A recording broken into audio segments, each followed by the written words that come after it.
turn 30 and Marcus is showing the strength of his remaining armies, so it's not yet ended. First he has his King Reed Serpent, Champion 2. It looks like he used a colonel champion somehow. That's maybe where his leader died.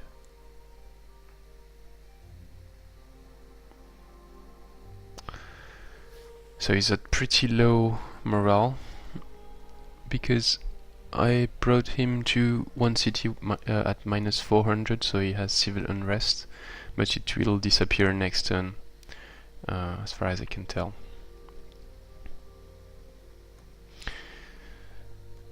So he's coming next turn. He can only reach up to here with these troops, but these guys can enter.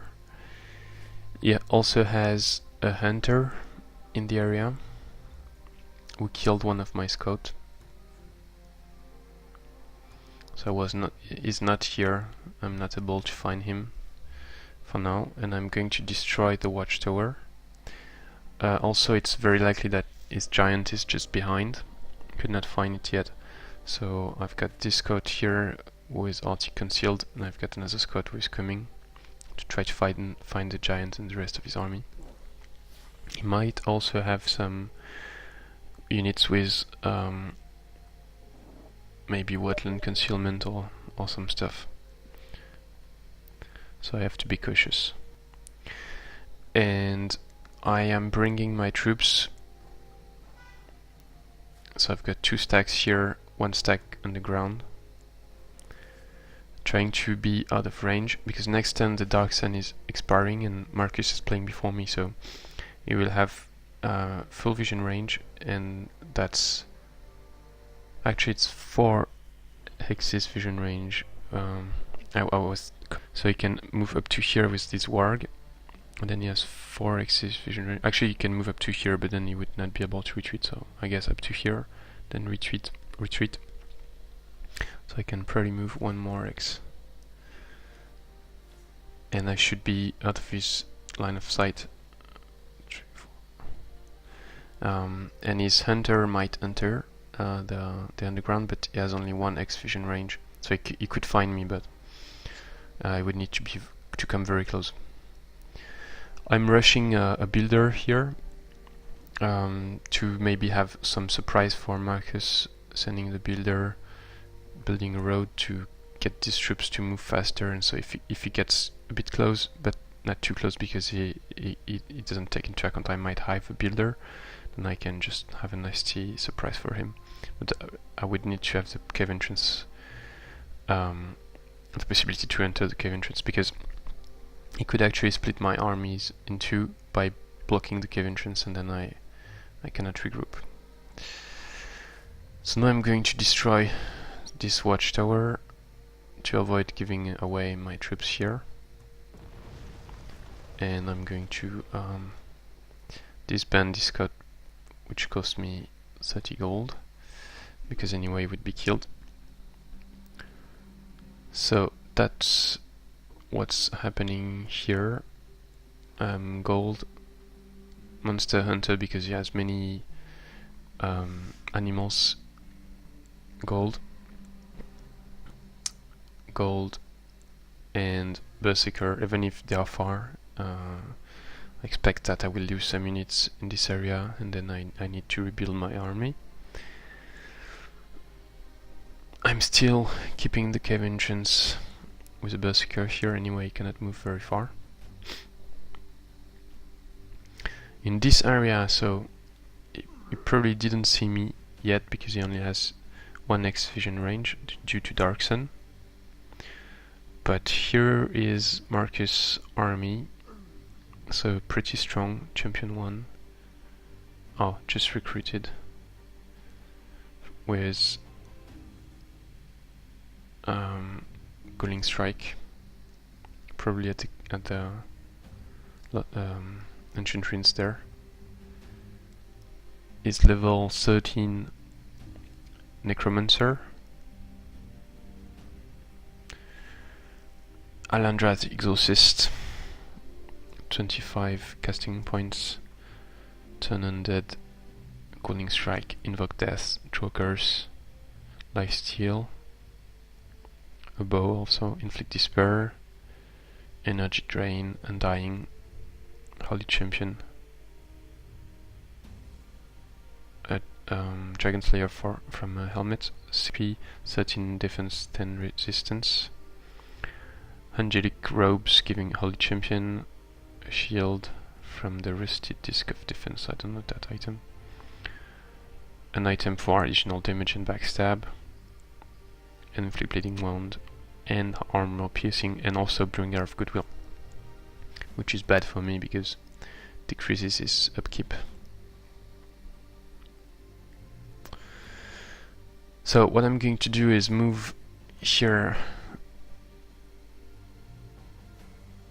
to take the haste berries, but actually I'm not sure. I was thinking about moving here, but actually it's probably not going to take them anyway.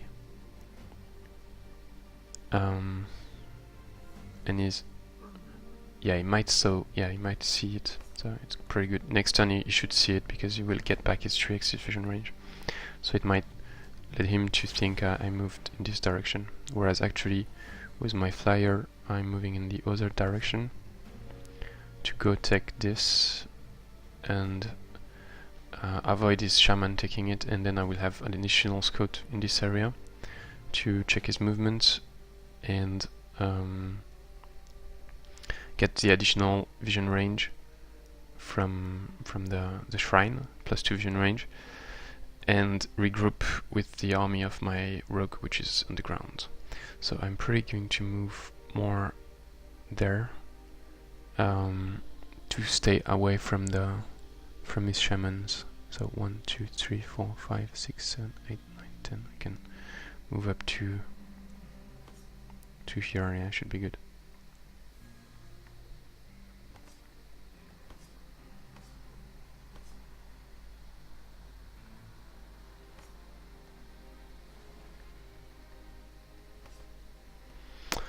Okay, then on the ground. So I retreated with my troops there to defend my throne. It looks like it doesn't know about the cave entrance, so might be safe, but I should move like this. And next turn the inn is going to be replenished. But I won't have much gold to buy units, so but he might be able to buy some units. So I doubt he has much gold. It's probably negative in gold. And speaking of that, we should check second battle. So he moved his troops from his throne to attack my army.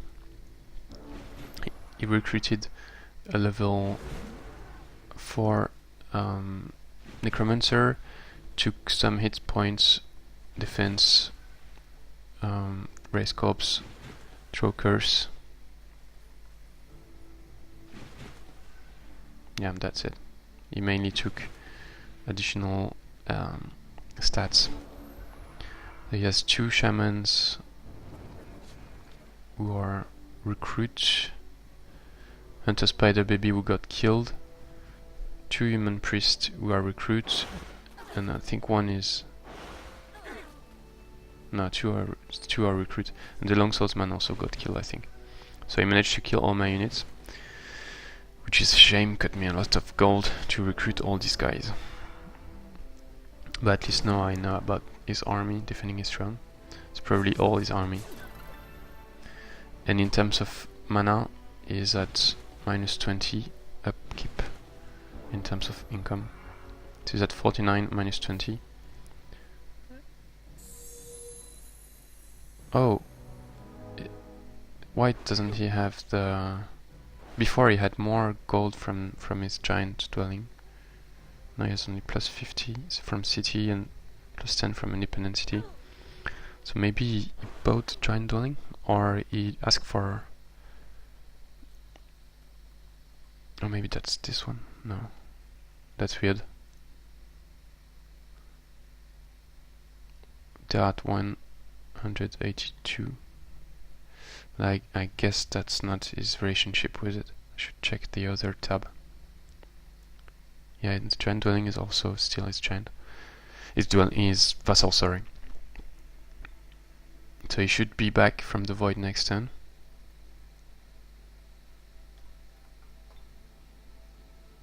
Yeah, indifference with the city, so I guess he asked for a tribute. And respectful. I don't know. I don't remember what respectful is, but it's probably 200 or 400. So that's probably why he gets less income from them. Not sure why he would ask a tribute from maybe gold, because he's short on gold. I don't know. It looks like he didn't ask for mana anyway. Yeah, so underground, I cleared one site. Didn't pay attention at the end of the fight, so my rogue took some damage, and I didn't manage to charm anyone. I tried to charm the untouchable for 40% chance. I wanted to charm the butcher, but was not able to. And yeah, so it failed. So I'm more or less out of movement points, and next turn I hope to level up the Shock Serpent to expert here, and then hopefully to elite at these two sites, which would give me a King Shock Serpent. Then I'm going to move there, clear the dungeon, get 2 additional units, maybe recruit some at the inn, and I'll be ready to move on Marcus' remaining cities. And I think I should be able to beat them with my stacks.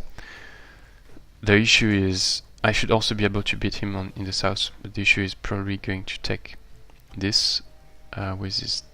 he's surely going to take this with his Necromancer, and then if he knows about the cave entrance, I should be able to take my throne also.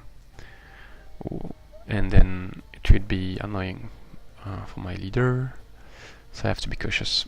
And what I'm doing here, so the fight I did was a resource stash, so I got production resource to Ido and bag, and I had a choice between Enchanted Thread or Master's Guild, and I took Enchanted Thread, which was maybe a mistake actually, because the Master's Guild cost more and would have allowed me to 2 turns a Warlord command, for instance. But yeah, I went for the Enchanted Thread. It's useful more quickly. And so now I want to build barracks and build some Sun Guards and Shredders. The issue is the Wraiths are pretty hard to kill, and the Troll is also pretty hard to kill.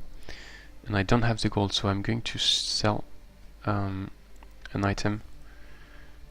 So my leader doesn't really have items to sell. Oh, interesting. I could sell this one.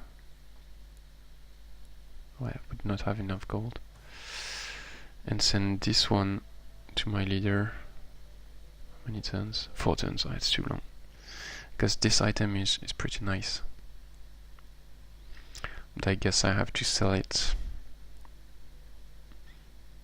Or I could sell this one. But this one is useful. So let's sell this one. It's too far for my leader. But it would have been nice to give it to my leader to severely increase the damage.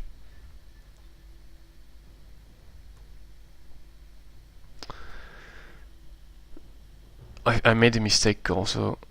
I didn't use casting points of my rogue. Yeah, but I don't need the experience anymore. But I could have healed my units at least.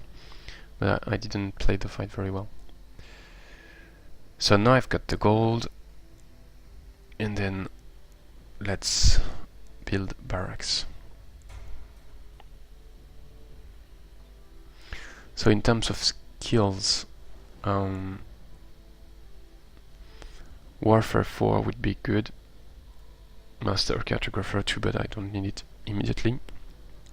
I think the best is Essence Harvest to keep my... to cast more stuff in combat, obviously, but also to get more casting points at the end of the round and be able to cast more stuff in the strategic level and use my casting points.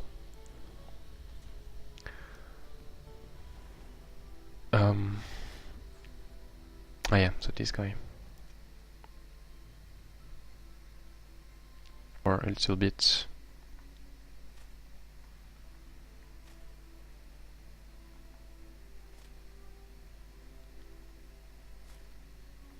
Oh, interesting, he didn't clear this lost city.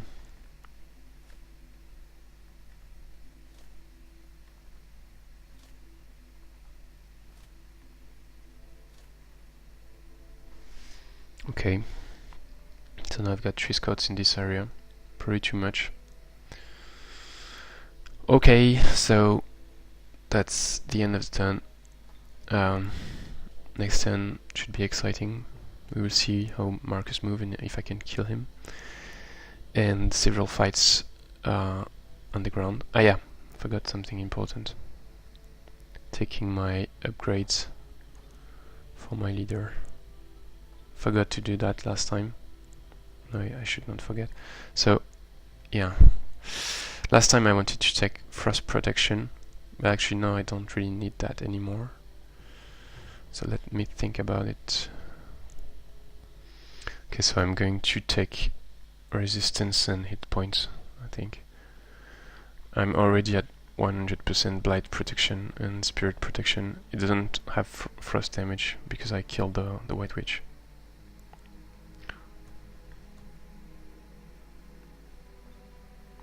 Then at next level up I can take some additional stuff. Thanks for watching. Also I took the shrine with this 4 in it. See you next turn.